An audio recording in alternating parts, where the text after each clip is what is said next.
ഒരു വ്യക്തിയെ സംബന്ധിച്ചിടത്തോളം ഈ ദുനിയാവിലെ ജീവിതം എന്നുള്ളത് ഈ ദുനിയാവിന് വേണ്ടിയല്ല, പരലോകത്തിന് വേണ്ടിയാണ്.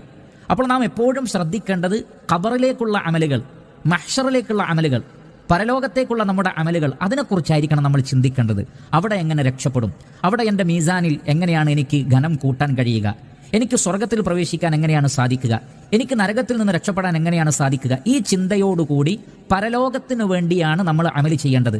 പക്ഷേ പലപ്പോഴും ആളുകൾ ഈ ദുനിയാവിന് പ്രാധാന്യം കൊടുക്കുന്നു. ബൽ തുസിറൂനൽ ഹയാത്തദ് ദുനിയ വൽ ആഖിറതു ഖൈറു വ അബ്ഖ.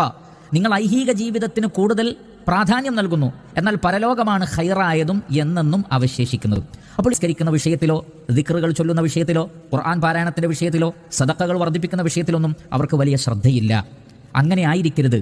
മരണത്തിന് ശേഷമാണ് മനുഷ്യന് ആ യാഥാർത്ഥ്യം ബോധ്യപ്പെടുന്നത്. അത് അള്ളാഹുവിൻ്റെ റസൂലിന് അള്ളാഹു കാണിച്ചു കൊടുക്കുകയാണ്. ആ വ്യക്തിക്ക് കൂടുതൽ ഇപ്പോൾ എന്താണ് ഉപകാരപ്പെടുന്നത്, അതാണ് അള്ളാഹുവിൻ്റെ റസൂൽ നമുക്ക് പറഞ്ഞു തന്നത്. കാരണം വഹീൻ്റെ അടിസ്ഥാനത്തിലല്ലാതെ നബി സല്ലല്ലാഹു അലൈഹി വസല്ലം സംസാരിക്കുകയില്ല. അപ്പോൾ ഈ ദുനിയാവിലെ മുഴുവൻ വിഭവങ്ങളെക്കാളും നമ്മൾ പ്രാധാന്യം കൊടുക്കേണ്ടത് പരലോകത്തിലെ വിജയത്തിനാണ്, സൽക്കർമ്മങ്ങൾക്കാണ്. ആ സൽക്കർമ്മങ്ങൾ വർദ്ധിപ്പിക്കുവാനാണ്.